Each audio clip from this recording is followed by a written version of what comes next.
I was gonna go to sleep because I'm super fucking tired, but I wasn't able to because insomnia.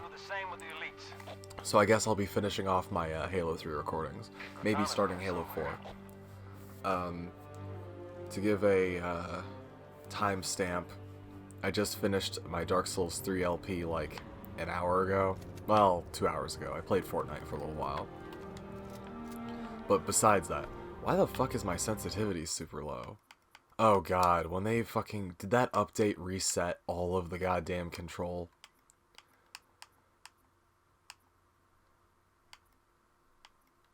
Why are Halo Reach and Halo 4 the only...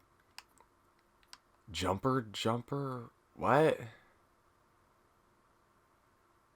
Oh, okay, I guess.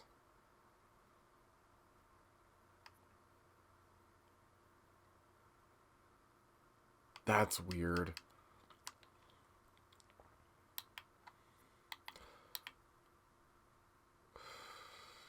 This is so...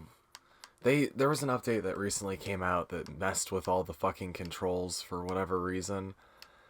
And it messed with a bunch of other stuff too.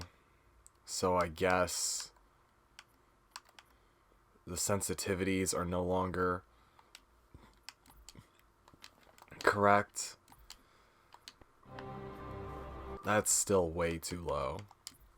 I normally play with my sensitivity fairly low because high sensitivity, like, I've got nerve damage in my fingers, so high sensitivity, it's a bit difficult for me to implement minute control over aiming. I much prefer low sensitivity because you'll notice when I fire, a lot of the time I'm not moving my right analog stick quite as much, I'm moving the left analog stick.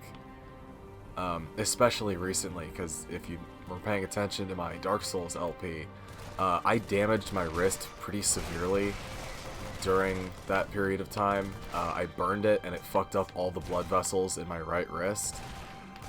So my fucking fingers have been a bit fucked in the responsivity, as well as I think my controller is kind of also... This controller is the controller I've been using since the Xbox One came out. The controller is so worn that the plastic has pushed through the rubber on the thumbsticks and is completely like burnished because I have used it so extensively.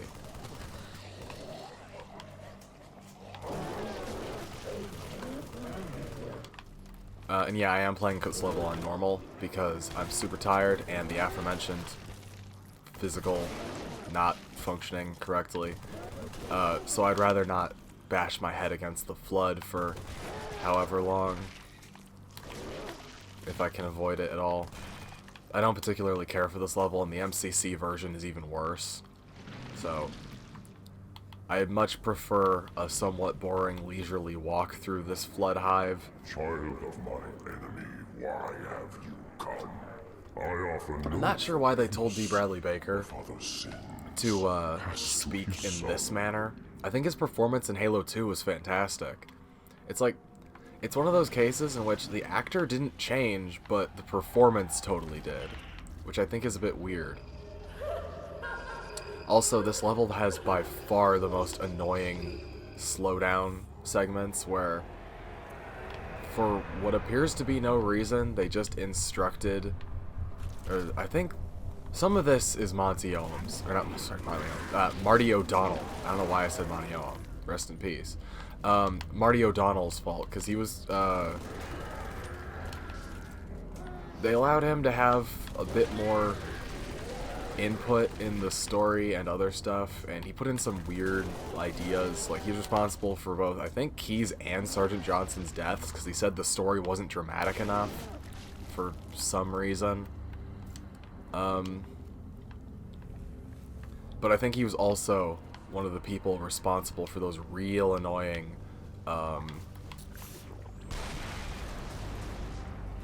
what's the word I'm looking for? I don't know if they're, like, what would you call those? Visions? Flashbacks? They're not really flashbacks, because they're not things that happened in the past. At least most of them are.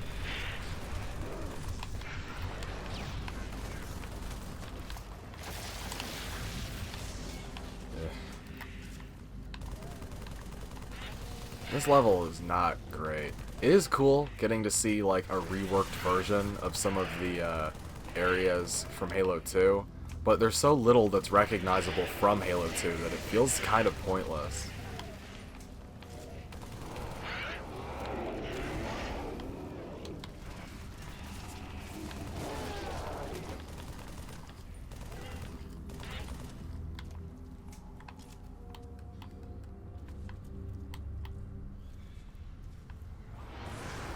That might just be me, but I always thought that was the case, at least.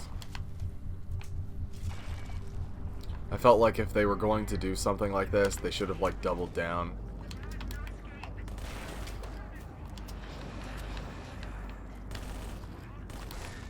I do think it's cool that the Pelican that crashed in Halo 2 is still here. I think that's pretty neat. Also, weirdly enough, automatic weapons fairly effective against the Flood in Halo 3. Not true in Halo 2. Not even a little bit, actually, which kind of sucks. And the flamethrower is effective, no matter how much people disagree with me. You just have to know how to use it.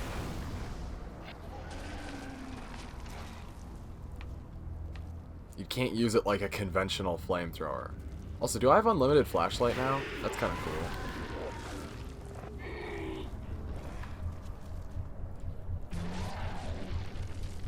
Huh. Yes, I see.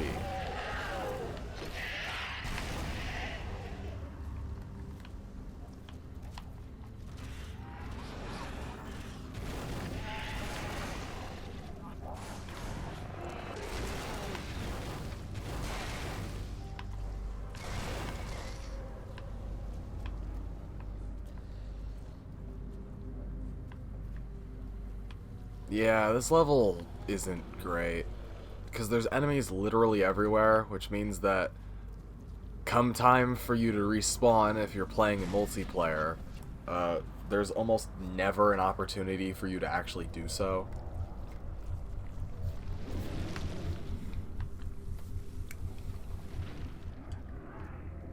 Of course, you came for her. We exist together now. Two corpses in one. I don't know. For as many good memories as I have playing Halo 3, I think the more I play it, the less I like it. Back in 2007, when it first came out, I couldn't get enough of Halo 3. I played it every single day for hours on end. When I wasn't at school or in detention, I was fucking playing Halo 3. And Battlefront 2 and a handful of other PlayStation games. But Halo 3 a lot, especially after I was able to get my own Xbox 360. I wasn't just playing with my brother or on my brother's console. Because the PS2 was the family PS2, so I could play Armored Core and Spyro and Battlefront, whatever, whenever I wanted. As long as I had, you know, the discs. But the 360 at the time was my brother's, and then I was able to get my own 360 later. I got the Black Elite one, which I sort of have. I have parts from it, but it's broken and whatever. But I have so many 360s now, it doesn't even matter. Because my friend, when he left town, gave me a bunch of 360s that he had, and I already had a handful already. Oops, shit.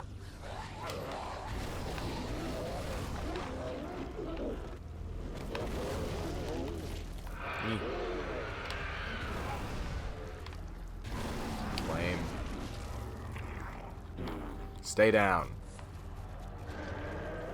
Yeah, the conventional wisdom of don't set a zombie on fire because now you're just fighting a zombie that's on fire is true for the Flood, but not quite as bad as you would think.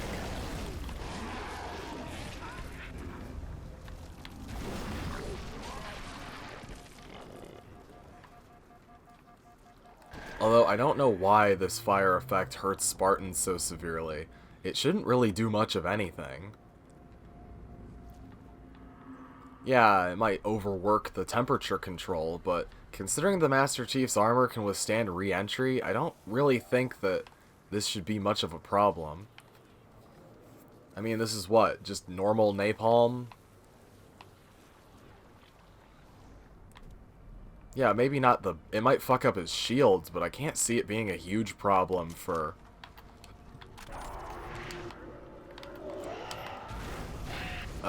like, too long. Also, his shields are supposed to withstand plasma. I don't know about you, but I'm pretty sure plasma is significantly hotter than napalm. If he can stand a sustained burst of plasma to his fucking shields, I'm pretty sure, like, a little bit of napalm isn't gonna do a whole lot. In Halo 1, I could forgive that because it was a purely multiplayer context. The flamethrower was cut from the campaign, so I don't need to consider the lore implications because multiplayer hadn't been canonized yet, and wouldn't be for, like, what, 15 years? Halo 4 was when they canonized the multiplayer. It had always been, like, a little... Can I make that?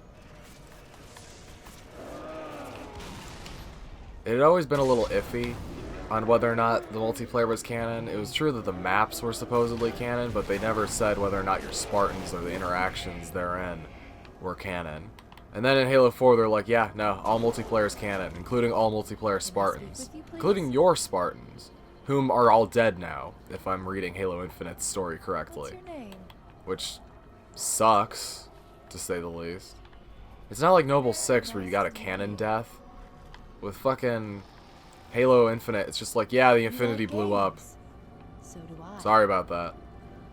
And I'm not a huge fan of that kind of storytelling, since they made such a huge fucking deal about your Spartans being part of the goddamn story, and then decided to get rid of all of them. Whatever. 343's already fucking talked about how they have no goddamn clue what they're doing or interest in writing Halo at all. So, whatever. I do like this area.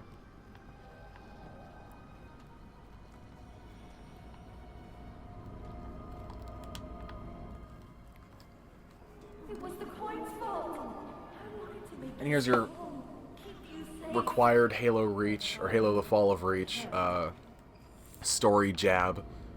Because we always have to have at least one. Even though, fucking, apparently Bungie really didn't like, fucking Eric Nyland, or whatever his name is, the guy who wrote, The Fall of Reach. Apparently they didn't like that guy very much, and they were constantly fucking, complaining about, like, unapproved or, like, contradictory lore elements that diverged from the Halo story that they were telling, even though those books are fairly accurate to the games, and vice versa. And they would constantly take stuff from the books and put them in the games anyway. Apparently they didn't like him very much, from what I remember hearing, which is weird, because those books are great. I personally like Ghosts of Onyx more than The Fall of Reach, but everyone always says The Fall of Reach is the classic one. I think The Fall of Reach has a few weird inconsistencies, especially with the games, in that the Covenant are way stronger in the fucking book than they are in the games. In that the Master Chief nearly gets killed by an elite miner, like, in a fucking, like, what is essentially a fucking grappling match in a space station, and where, like, that's supposedly one of the first times he's, like, come face to face with an elite in close quarters, and he nearly gets, like, X'd immediately, because elites are, like, unstoppable badasses in the books, but, or at least in the Fall of Reach. But then in Halo the Flood and First Strike, like, elites can get domed in one headshot from a BR, and it's fine. I don't know. The inconsistency in how powerful the Covenant is between the literature and the fucking games is noticeable. Especially, how fucking, how much of a problem the Flood is. Like, in the games, the Flood, for at least the Master Chief, is not a particularly huge problem. And Marines can even run around in Flood-infected areas and be perfectly fine. Whereas in the books, the second the Flood show up, pretty much anyone who isn't in a sealed, like, armored suit is pretty much dead on contact, which I feel like is much more realistic, if a little unfair to the narrative, because that kind of removes almost all secondary characters from at least appearing. Oh, fuck. That kind of sucks.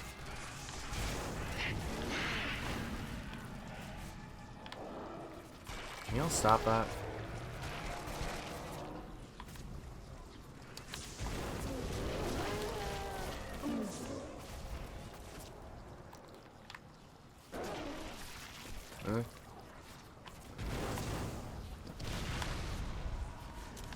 Damn.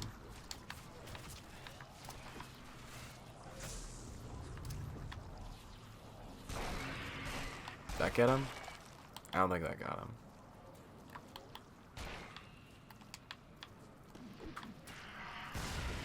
There we go. Shit.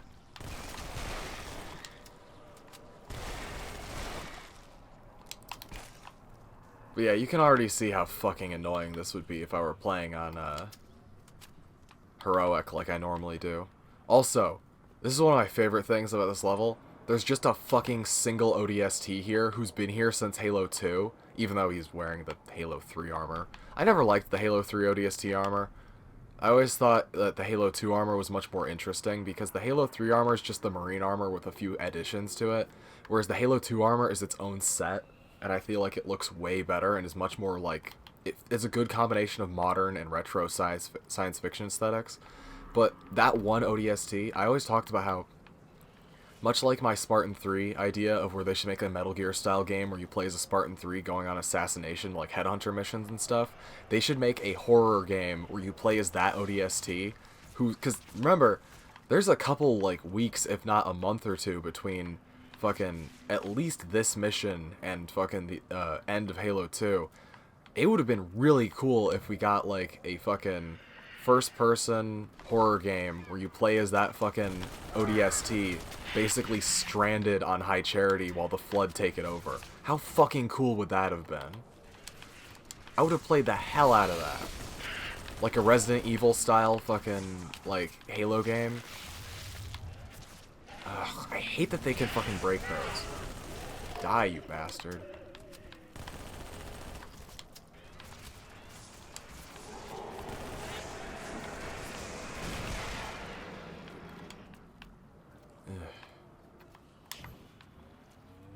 I don't know why the spikers drop spike grenades other than the names being the same. It's a bit weird though. Shit. Come on.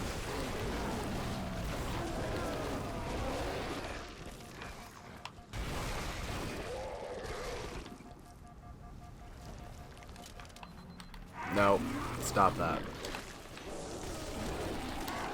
Not kosher.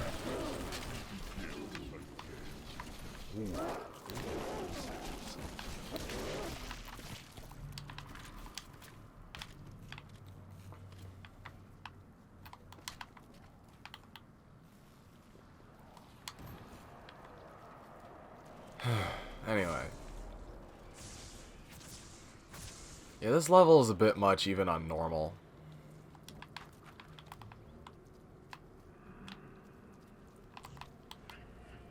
Like, the environment is impressive, but I feel like the gameplay design and balance is super fucked. The Flood are still only just barely in Halo 3, like, a fucking, diversive enough, fucking enemy type to not be, like, extraordinarily repetitive and annoying, like they are in Halo 1 and 2. But even then, it's still a bit much. Because, yeah, they're diversive now, but the types they added are all universally annoying. I mean, look at that.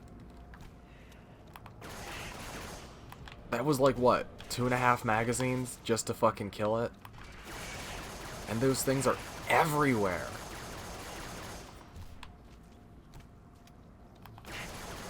And they do so much damage.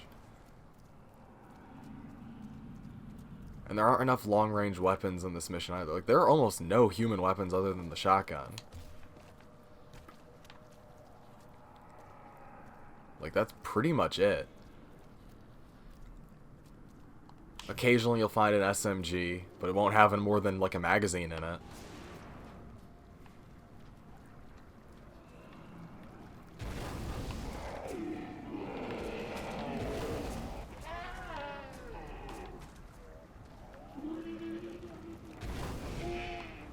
You know, I've been in a mood to play Borderlands recently. I think I might do that after I finish re-recording Armored Core. I'm going to be redoing Armored Core 4 and 4 Answer again, because I never finished my 4 Answer playthrough because the world was ending, and I was kind of doing that according to my schedule with Jack.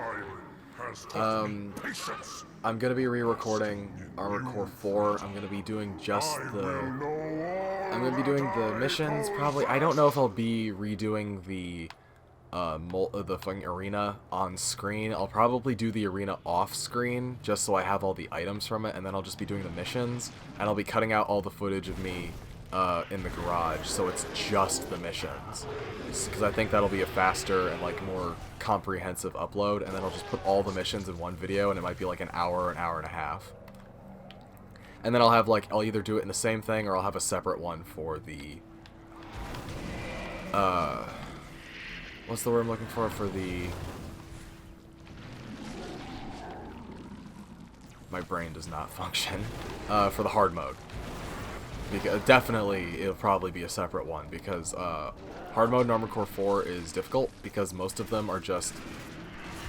Here's the same mission, but the enemies hit harder, and now there's a next fight in it. And I like Armored Core 4. Despite it not being the best in the Armored Core series, it's definitely I feel about Armored Core 4 the same way I feel about ODST, and I don't feel like it's anywhere near as good as a lot of its surrounding games, but I really like it because it has a cool atmosphere, and it brought a bunch of mechanics to the series that were cool, and I liked that they were, you know, existent. But obviously, its direct sequel is usually better. I mean, yeah, fucking... Oh no, I'm probably gonna die now. Great. 4 Answer is probably better than Armored Core 4 in every single way. I say probably because that's subjective, and my opinions are almost... Every time I say that I like something, or something's a certain way, or maybe this is like that, everyone just tells me I'm wrong almost immediately, assuming they were listening to me in the first place. So I always have to preface whatever I'm saying with probably, or possibly, or ostensibly, as is my fucking favorite word, apparently. I do say ostensibly a lot, I have noticed that. Because ostensibly means, supposedly but possibly not. It's the allowance for fucking incorrectness, I suppose. Or, the allowance for inaccuracy, I guess is a better statement. Okay, you guys need to fucking stop that shit.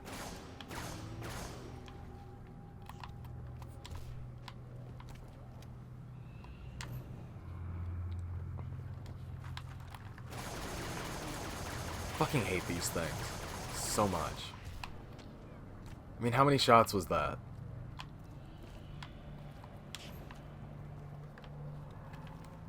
Also, the only mission, I think, in the entire goddamn game where you actually, you know, can use your flashlight to some degree of usefulness.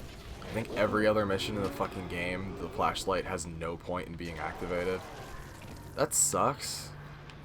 In Halo 1, the flashlight was useful. Admittedly, the flashlight's never been a priority in the Halo series, but I appreciate its existence. I feel like I ended up using it in multiplayer a lot more than I did. Die, damn you. I feel like I ended up using the flashlight in multiplayer much more than I ended up using it in campaign in most instances. Although in Halo 1, whether or not you could actually use the flashlight was dependent on how many people were on your multiplayer server. So there were a lot of times when I was playing on maps like Gyrophobia or custom maps in Halo Custom Edition where we'd have more than 8 people in, and because the Halo engine, in Halo 1 at least, restricts flashlight usage to a limited number of players, you would just have maps where you don't have a flashlight. It's like how, depending on your graphics card, you would have more or less of an advantage regarding active camo, because if your graphics card was fucking worse, you would have a harder time seeing camo, but if your graphics card was better, you would have an easier time seeing camo, because whether or not it would do the shimmering effect like it does in modern Halo games was dependent on your graphics card. So if your graphics card was bad, when someone activated camo, their model would literally just, it would turn off visibility for it. They would fade out and become invisible completely. Like, they would not, god damn it, they would not actually be, like, able to be seen. But if your graphics card was good, you would get that shimmery, translucent effect. I experienced both because I would play Halo 1 on 2 different PCs, because I had a base PC, which I would play it on, which had a bad graphics card, and then I would play it on my dad's laptop, which had a not good, but a suitable graphics card, because it was newer at the time. This was in, like, 2004 or 5. So, on my dad's fucking PC, I would have an easier time seeing people who were invisible, but on my base PC, it would be literally impossible, so it would constantly get killed and it would suck.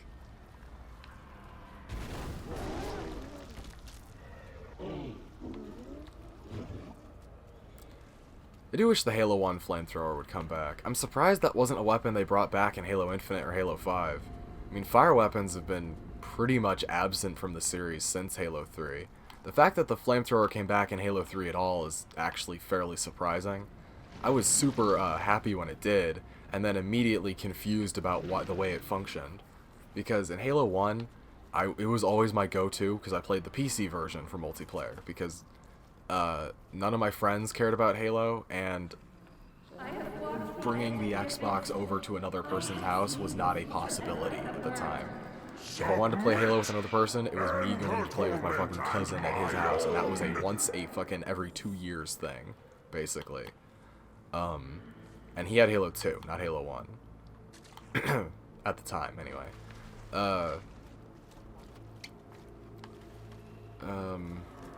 On a side note, I remember going to his place around when Gears of War 1 came out, and being terrified of that game, because the very first thing I saw of it was the fucking part where you go to the emulsion mine facility place in Gears 1, and the guy falls through the floor and gets killed by wretches, and because of my fucking baby brain at the time, that was like a horrifying fucking scene for me, because you know how you always remember everything that happened in a video game in the past in like HD, and it's much more detailed than it actually is.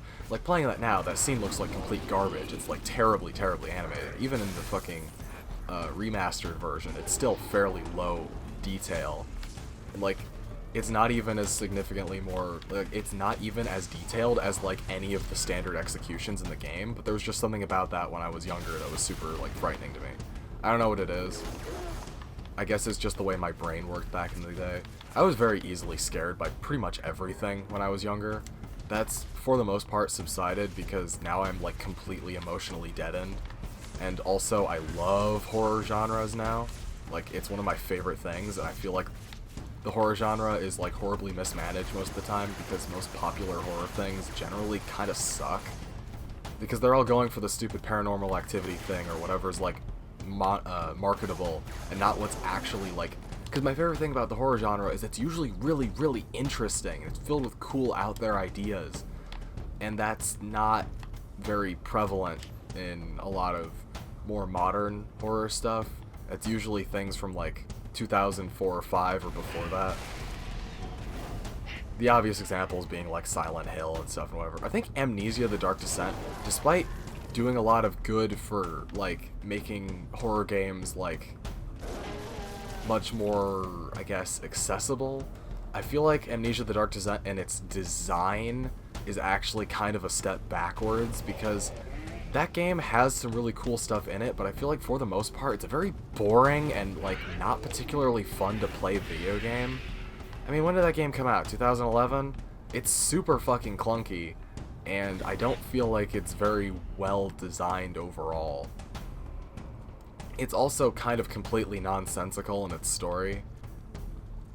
I feel like it's got a lot of really cool stuff in it, and it definitely had an awesome modding community, but I feel like if you're going to talk about games that, like, should have gotten more, fucking attention, I think Cry of Fear is probably a much, bigger one.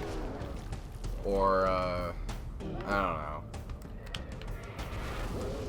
There are other things, but I'd have to fucking pull up my list. The point is, I feel like Amnesia actually caused some problems because everyone was building Amnesia clones, and that hasn't really stopped. That style of walk-around horror where you can't fight back and you're doing very light problem-solving in a clunky interface. That's kind of just been the horror genre for a while now, and standout games are fairly rare and are usually indie games in the pixel genre. Stuff like, was it Lone Survivor and the fucking The House or whatever? Don't Escape. Stuff like that.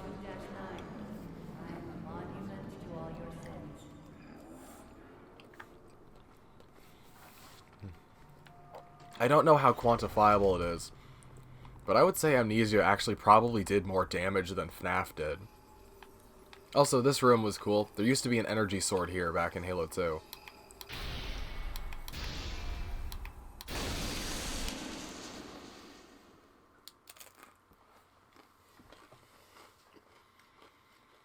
You found me.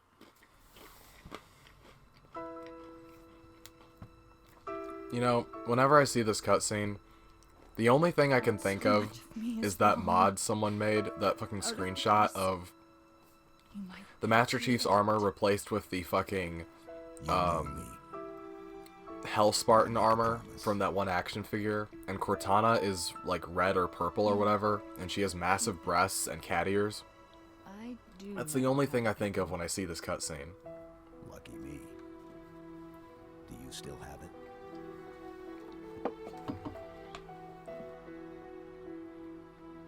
The activation index from the first Halo ring. A little souvenir I hung on to, just in case. Got an escape plan? Thought I'd try shooting my way out. Mix things up a little.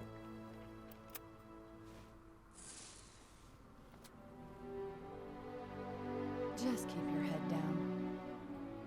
There's 2 of us in here now, remember? Get it? It's like the fucking intro to Halo 1.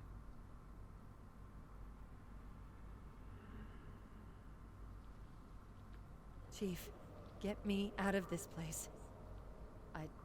I don't want to stay. It would be weirder if you did.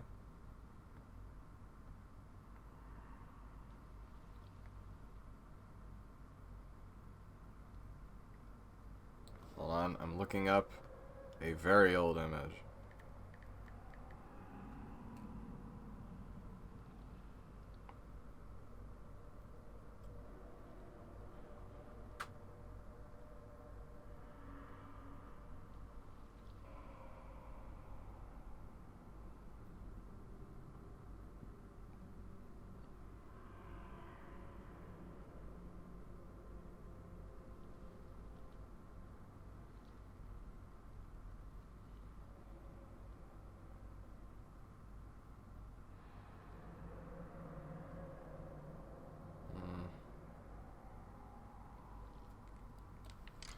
Well, also I got outbid on another one of my guns. This one, however, I'm mostly fine with being outbid on.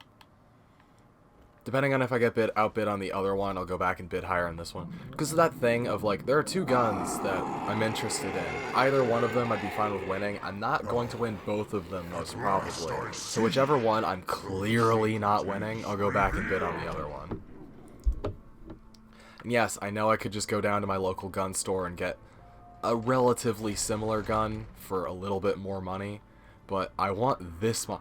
The gun I was actually super interested in, like, sold a while ago for like $600, and if the auction had been a little longer, I probably could have gotten it for cheaper, because I could have bid a higher amount and it would have fucking scared off the person who fucking bid higher than me. But as it was, it went just out of my available range for the given length of the auction, which is unfortunate, because it was a really nice one. It had the fucking vents on the side of on the slide, along with a peeker sight with the weird hexagonal thing. It was really cool. I haven't been able to find peeker sights like that for any other pistols. I wonder if you need to buy them separately and have them installed. Oh my god, I hate these things. Worst enemy type in the game. Even stalkers aren't as annoying, because usually the stalker's AI just glitches out and they don't attack you. You know, I've been wondering about doing a fucking playthrough of Spartan Assault and Strike, since I never did actually play those games all the way through. I did most of Assault, I think. No, I think I actually did play Assault all the way through. I didn't play Strike all the way through, though. It apparently has a co-op mode where you fight the Flood, which is pretty interesting. I don't know whether or not that's something I'd be interested in actually playing all the way through. I don't know if it is, but I remember back when Halo 4 existed. God damn it. You would get special bonuses in Halo 4 for playing those games, and I never got the one for fucking Halo 4 for Assault because you had to play the PC version, and I like did all the stuff that it said you had to do for the fucking game, but it didn't specify that it had to be the PC version until after you fucking already played through like the whole thing, and it was really fucking annoying. I feel like 343's management of those games is really fucking shit. They could have done a lot better, but whatever. You need to stop that. Yeah, like I said, the Stalker AI doesn't know how to function.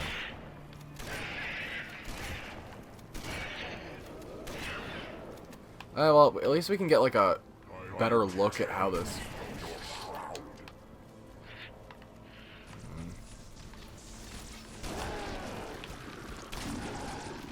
I don't know if this is an MCC problem, because I remember it happening in the original game too. But it's cool. You can get like a better look at like what these things are. They have like crab claws. It's very strange. And like these weird thoraxes with pustules on them and stuff, and a very wet texture, though I can't tell if that's just aliasing problems or not. There's a lot of work that went into this, but it just doesn't fucking function at all. And it's not interesting or enjoyable to play a lot of the time. Like, the environment's cool, but what the fuck is the point of this room? I know it was in Halo 2, but still.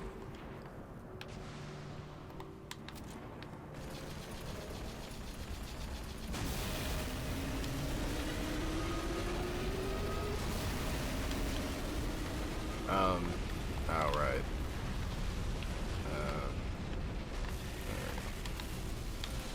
I don't want to waste my carbine ammo right now. I was gonna say something else. Yeah, I feel like the more I play Halo 2, or Halo 3, the less I enjoy it, and the more I play Halo 2, the more I enjoy it, when I didn't enjoy Halo 2 quite as much when it came out. Or at least, I didn't enjoy Halo 2's campaign quite as much when it came out. I really didn't like playing as the Arbiter, and I felt like it was very disjointed in its pacing, which it absolutely is. But I feel like a lot of the levels are, they're much longer. Halo 3's levels are super fucking short. Again, same problem Armored Core 4 has. Cool game, introduced a lot of awesome mechanics, awesome sandbox, and a lot of cool stuff in it in general, but god damn is it too fucking short. Like, Halo 3 is like half a normal game. You can play this entire thing in fucking 3 hours if you're playing on normal. It's like ODST is super short, Halo 3 is just as short. It just feels longer because there's, I guess, I don't know, more variety. Or I guess because Halo 3 generally is a little tiny bit harder than fucking shit. Yeah. I need a new gun. You know, there were guns the last time I was here. Have it mostly figured out. Just keep going. I'll update your HUD as quickly as I can. Oh yeah, and you get your waypoints back because Cortana's milling about inside your head again. I don't like that all the guns disappear. Why did that move? You know what, whatever, I don't care. Also, there's a skull in here I didn't get, but fuck that thing. Look, your AI is freaking out again.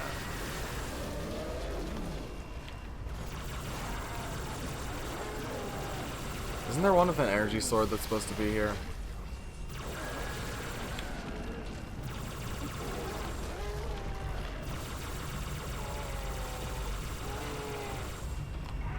Fuck it, I don't care. Isn't there supposed to be... Yeah, okay, there it is. I remember getting confused playing this level in the past about, like, where the fuck is the exit? But that's not as big of a problem these days. I don't know why the Flood is trying to evacuate.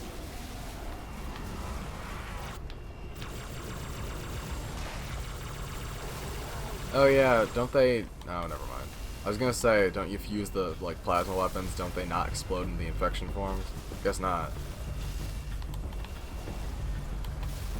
You know, I was tried multiple times to do fucking recordings of, I've got a friendly contact. Halo Wars, but every time I record Halo Wars, I realize that it always plays, or not plays, but like the video always comes out terribly, because every time I play Halo Wars, I just completely stop talking, because that's how my brain needs to function in order to play strategy games with any degree of competency.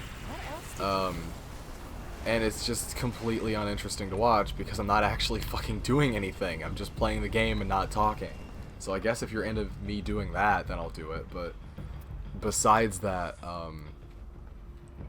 it's like, I've tried, I think, on 3 or 4 separate occasions to record Halo Wars, and I really want to, because I like Halo Wars a lot, and I do have a lot to say about it, but when I'm playing it, I just can't talk and play at the same time, which is weird.